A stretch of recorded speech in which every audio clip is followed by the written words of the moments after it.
Hello tout le monde, bienvenue dans une nouvelle vidéo. Bienvenue à tous et à toutes dans cette nouvelle vidéo. Alors aujourd'hui, on se retrouve pour une story time. C'est vrai que le fait d'y repenser, tout ça, bon, beaucoup d'émotions parce qu'aujourd'hui vraiment c'est une story time du coupé décalé tellement il y a des rebondissements dignes des roucascas des ex-danseurs de DJ Arafat. Rien n'est contrôlé, donc ça risque fort d'aller dans tous les sens et tout. Ça me permet, on va dire, de partager une histoire que j'ai vécue, un petit bout de ma vie personnelle avec vous. Donc j'espère que vous apprécierez en fait. En tout cas, le thé est chaud. Let's go to the générique. On se retrouve juste après pour la story time du coupé décalé. À nous aller pour la capitale.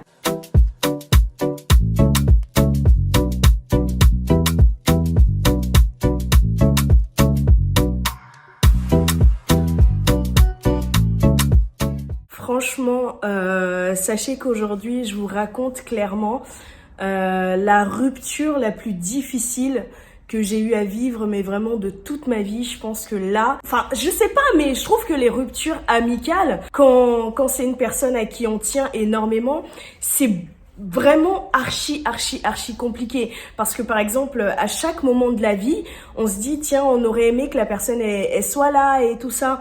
C'est pas genre comme une rupture amoureuse où voilà après tu rencontres d'autres personnes et tout et puis après limite tu oublies et tout ça. Non, les ruptures amicales pour moi c'est beaucoup plus fort en tout cas à gérer parce que finalement les amis c'est la famille qu'on se choisit en fait. C'est voilà, c'est cette fille là pour moi honnêtement c'était ma sœur, voilà comment je la voyais et jamais au grand jamais je n'aurais pu ne serait-ce qu'imaginer 2 secondes et demie que un jour on ne serait plus amis. Et je vais pas vous mentir, quand je me suis mariée, j'ai eu un petit pincement au cœur parce que je me suis dit ah tiens j'aurais aimé qu'elle soit là. Pareil quand j'ai eu mon fils, je me suis dit waouh ça aurait été bien qu'elle soit là et tout. J'aurais aimé justement partager les beaux moments que j'ai eu à vivre dans ma vie avec elle. Et c'est ça vraiment qui est difficile je pense quand le temps passe. Et aujourd'hui à vrai dire, je ne sais pas si j'ai déjà aimé quelqu'un aussi fort qu'elle et si je suis capable encore d'aimer une personne aussi fort. Ça peut paraître vraiment super... comment est-ce que je peux dire ça? Ça peut paraître peut-être too much pour certaines personnes, mais pour moi, vraiment comme je vous dis, cette fille-là, pour moi, c'était ma sœur en fait. C'était ma sœur. Est-ce que vous vous imaginez un jour que vous ne parlerez plus à votre sœur ou que votre sœur s'éloignera de vous et tout?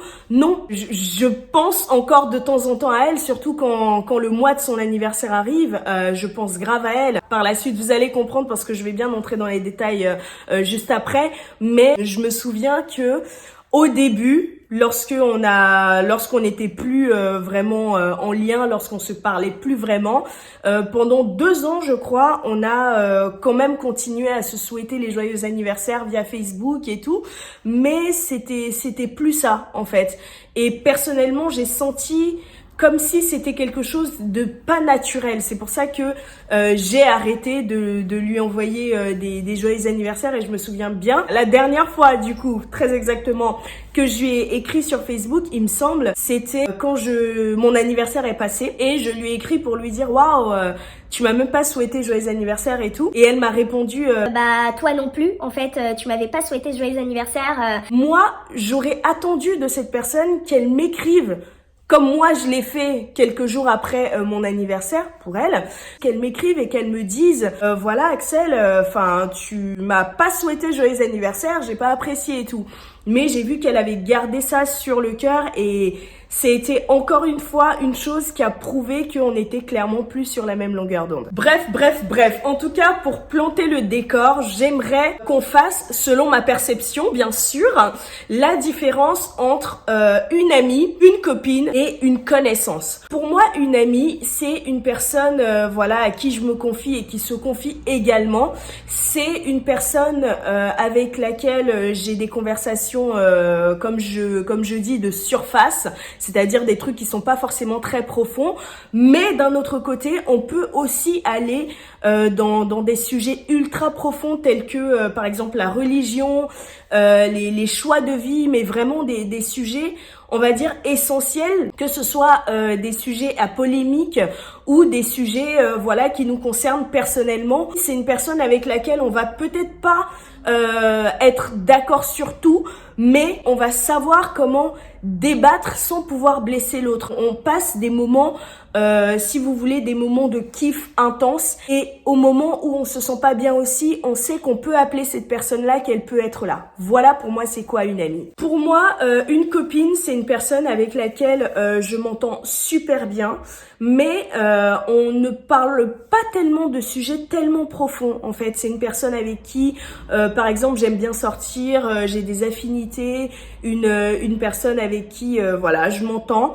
Et on est vraiment que sur de la good vibe en fait. Et pour moi, une connaissance, c'est une personne que je rencontre assez rarement, voilà, que je vois à l'occasion. Et généralement, les connaissances, je les connais via des copines ou des amis. Voilà, maintenant que cette base est faite, on peut rentrer dans le vif du sujet. Cette fille-là, c'était clairement une sœur. On passait tout notre temps ensemble, que ce soit en cours, que ce soit en dehors des cours, que ce soit au téléphone. On était H24 collés, quoi. C'était impossible de me voir sans la voir et de la voir sans me voir. C'est vrai que moi, en tout cas, et elle aussi, je pense, on avait certains petits groupes d'amis externes à notre relation, mais notre relation était au centre de tout. Et après, évidemment, il y avait des personnes qui gravitaient, mais c'était pas un effet de groupe de plein d'autres personnes. C'était nous d'abord et nous au centre essentiellement. Alors, concernant notre rencontre, on était au collège. Moi, j'étais dans le collège depuis la 6e, voilà. Sauf que elle est arrivée un petit peu vers la fin du collège. Je sais plus exactement si elle vivait dans une autre ville ou quoi, mais voilà, enfin, elle est arrivée, elle avait pas spécialement d'amis, donc lorsqu'elle est arrivée, il me semble qu'on était dans la même classe. Quand elle est arrivée, elle avait pas beaucoup d'amis, et moi, il faut savoir un truc, je déteste l'injustice. Ça, c'est quelque chose qui m'horripile, mais vraiment au plus profond de moi-même, que ce soit au collège ou au lycée. Quand je voyais qu'une personne était écartée par les autres, directement, j'allais naturellement vers cette personne-là, la raison pour laquelle je suis allée vers elle, et ça a été une super belle surprise parce que on s'est tout de suite super bien entendu, on rigolait archi bien, on avait les mêmes valeurs, et ça c'est super important pour moi. En tout cas ça l'était à l'époque parce que j'avais une facilité aussi, on va dire, à juger les autres, n'est-ce pas, sur leurs choix, tout ça, ce que je fais beaucoup moins aujourd'hui, pour ne pas dire plus du tout, parce que finalement chacun fait ses choix de vie. Mais voilà, et ce qui nous a rapprochés encore plus aussi, c'est que elle était née dans son pays d'origine. Moi aussi je suis née dans mon pays d'origine, je suis arrivée, on va dire, je crois que j'avais 10 ans, et elle est arrivée à peu près au même moment aussi de son pays d'origine. Donc le fait justement d'avoir à partager cette particularité-là, c'était quelque chose aussi qui nous a énormément rapprochés. On s'est encore plus consolidé au lycée. Au lycée, on était dans les mêmes classes à chaque fois, ça se passait super bien, on partageait tout. Comme je vous ai dit préalablement, la religion, c'était un point super important. À savoir, une petite précision, elle était musulmane, voilà. Le fait qu'elle soit musulmane, c'est quelque chose, on va dire, qui a aussi accroché je sais pas si on peut dire mon accro à elle, mais en tout cas, je l'admirais énormément, à savoir que ma grand-mère était musulmane. Ça a fait que j'ai à plusieurs reprises été dans une mosquée, j'ai à plusieurs reprises fait le ramadan, je connais quelques sourates. Je me suis aussi intéressée à la prière, donc j'allais à la mosquée avec ma grand-mère, comme je l'ai dit.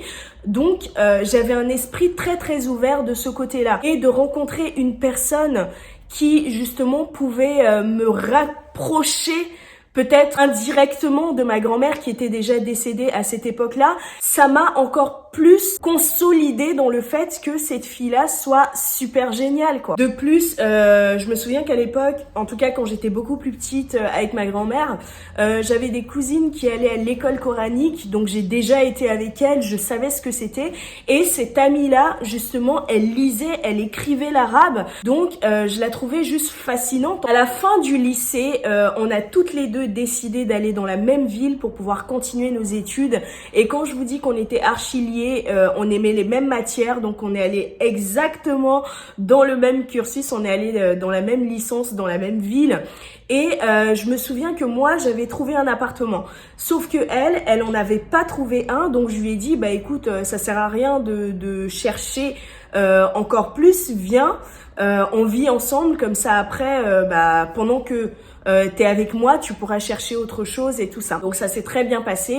Elle a accepté, on partageait les charges. Et elle, la nourriture, moi, le ménage, on s'entendait super bien, tel un petit couple d'amis, quoi. Le premier truc que j'ai commencé, on va dire, à trouver bizarre chez elle, c'était que, bon, moi j'estime qu'elle m'a rencontré avant, mais quand on en avait discuté, elle et moi, elle m'avait dit que non, c'était à la même période et tout, mais bon, bref. Dans le collège, elle a rencontré également une autre fille, donc qui était de la même confession qu'elle et tout ça, et à peu près des mêmes origines, on va dire. Qu'à la fac, j'ai, comme qui dirait, appris que elle avait déjà emmené à plusieurs reprises cette amie-là, donc sa copine qui était de même confession qu'elle et tout. Elle l'avait déjà emmenée à plusieurs reprises chez elle.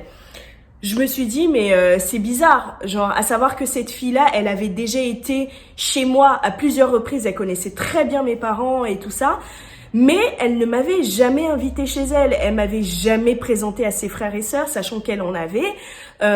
Voilà, elle m'a jamais montré même exactement là où elle habite. Et là, déjà, j'avais trouvé que c'était bizarre qu'elle emmène quelqu'un d'autre chez elle. Comme elle disait, une personne qu'elle avait rencontrée à peu près au même moment que moi. Et je lui avais fait la remarque. Je lui ai dit, mais comment ça se fait que elle, tu l'aies déjà invitée chez toi et moi, tu m'as jamais invitée? Et elle était là. Ah ouais, mais enfin, c'était comme ça et tout. T'inquiète, je t'inviterai aussi et tout ça. Enfin, t'inquiète, hein, Axel, y a aucun souci. Je peux très bien t'inviter chez moi et tout ça. Et je me souviens que ce jour-là, je lui avais dit, mais non, enfin, je te force pas du tout à m'inviter chez toi. C'est juste que, enfin, j'avais l'impression qu'elle était plus proche de moi que de cette fille-là, et elle a emmené cette fille-là chez elle. Pourquoi je dis qu'elle était plus proche de moi? C'est par rapport au temps qu'on passait ensemble, en fait. On était tout le temps dans le même logement, du coup, à la fac. On était tout le temps dans le même établissement. On avait exactement les mêmes amis. On était tout le temps collés, en fait. On était archi collés. Donc, pourquoi tu invites l'autre chez toi et moi, tu m'invites pas, en fait? Là, déjà, ça avait commencé à un petit peu me gêner. Mais bon, bref, passons. À l'époque, vous savez, enfin, on est des petites adolescentes. Vous savez, hein, Facebook, c'était le truc, le site de rencontre de tout le temps et tout. Voilà, moi, j'échangeais du coup. Je me souviens avec deux garçons et tout. En fait, on échangeait, on apprenait à se connaître et tout ça, enfin, sans forcément avoir à penser plus que ça. Je me souviens qu'un jour, il y a donc ces deux garçons-là qui m'ont finalement avoué qu'ils m'appréciaient bien, sachant qu'on n'était pas du tout dans le même pays. Et je me souviens que je lui en avais parlé. À savoir que, attention, hein, elle me disait quasiment jamais rien de ces trucs, en fait. Je me souviens qu'un jour, elle avait, en tout cas, elle entretenait, il me semble, hein, une relation virtuelle avec un garçon. Elle m'avait dit son prénom et tout, mais je l'avais jamais réellement entendu parler à ce mec-là. En fait, elle était très cachotière, oui. Elle était très cachotière et tout. Pour en revenir à ma situation à ce moment-là, il y avait un garçon qui était chrétien, du coup, et un garçon qui était musulman. Et de ce que je lui avais expliqué, je m'entendais beaucoup mieux avec le garçon qui était chrétien, en fait. Mais c'était vraiment pas la religion qui posait problème ou quoi que ce soit. C'est juste en fait pour que vous puissiez comprendre le raisonnement de la personne. Quand je lui avais dit ça, vraiment, elle a même pas calculé le fait que je m'entende mieux avec l'autre. Elle a juste vu la religion et elle m'a dit, mais non, enfin, vaut mieux te mettre avec l'autre et tout ça. Enfin, au moins lui, il est pieux et tout ça, il est grave dans la religion, tout ça. ça. Honnêtement, je vais pas vous mentir, j'avais pas plus trouvé ça bizarre parce que à l'époque, je voyais rien de mal réellement dans ce qu'elle faisait. Et voilà, je me disais juste qu'elle avait ses idées et que j'étais censée les accepter. Pour rester un petit peu sur la religion, je me souviens aussi qu'elle avait dit à l'époque, en fait, elle avait du coup rencontré une fille à la fac, une fille avec qui je suis toujours amie aujourd'hui. Voilà, en fait, c'est par cette amie-là qu'on est devenus amis. Et du coup, elle avait dit à cette fille que, enfin, si jamais tu te mets avec en gros, c'était un Renoir, quoi. Voilà. En gros, si jamais tu te mets avec ce Renoir, du coup, je te parlerai plus jamais et tout parce que savoir que ce mec-là, en fait, il commençait un petit peu à s'éloigner de sa religion. Enfin, ça arrive de pouvoir se poser des questions. Voilà. Enfin, après, c'est chacun vit ses choses comme il l'entend. Chacun prend le recul qu'il lui faut au moment où il en a besoin. Et je pense que elle avait pas compris ça. Et direct, elle avait dit à la meuf, mais si jamais tu te mets en couple avec ce mec-là, mais plus jamais je te parle et tout. Voilà, vraiment la religion était, on va dire, assez essentielle pour elle. Et là, ça me rappelle d'ailleurs un souvenir justement. Elle et moi, on était en fait à une table, voilà, à savoir qu'à la fac, on a rencontré d'autres personnes et tout. On était à une table où il y avait différentes personnes, des mecs, des meufs et tout. Et je sais plus du tout comment est-ce qu'on en est arrivé là, mais il y a l'une des personnes qui était sur la table qui a demandé, mais du coup, toi, vu que t'es à fond dans la religion et tout, s'il faut choisir, si par exemple, il y a Axel et ce mec-là, donc l'autre était du même pays qu'elle, de la même religion et tout, si donc il y a ta copine, même pas ta copine, ton amie, à savoir qu'elle voulait pas qu'on dise meilleurs amis et tout parce qu'elle trouvait que ça faisait gamin et tout ça, et moi évidemment je la suivais dans le truc quoi, mais bon bref. La question était de savoir si il faut sauver Axel qui est en train de se noyer et ce mec-là qui est en train de se noyer, et t'as le choix de sauver qu'une seule personne, qui est-ce que tu sauves? Elle avait répondu à ce moment-là, je le sauve lui parce que il est musulman.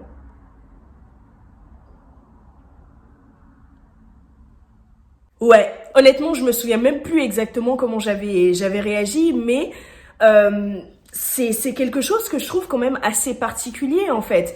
Genre, ça veut dire quoi si par exemple demain il y a une sœur en Christ qui est à fond dans la religion chrétienne et quelqu'un qui fait du mal et qui fait des mauvais choix de vie, mais qui est dans la religion musulmane, et que il faut accorder, on va dire, ou qu'il faut donner sa chance à une personne, tu vas privilégier la personne qui est musulmane parce qu'elle est musulmane. Enfin, c'est un peu, on va dire, extrême comme façon de penser, et de toute façon tout ça, ça va se préciser encore plus par la suite. Il me semble aussi que elle avait un sacré problème avec les couleurs de peau. Donc, en fait, vous pensiez vraiment que j'allais tout vous dire en une seule vidéo et tout. Abonnez-vous, je vous dis, abonnez-vous. La deuxième partie, je crois que c'est la partie de ouf. Donc, abonnez-vous, likez, commentez, partagez si vous voulez. Et on se retrouve du coup, allez, dans quelques petits jours. Je vais vous laisser un petit peu mariner. Donc, franchement, restez connectés. Je pense que la deuxième partie, vous allez juste ne pas en revenir. Donc, restez connectés. On se retrouve dans quelques jours pour la suite de la vidéo. Ciao!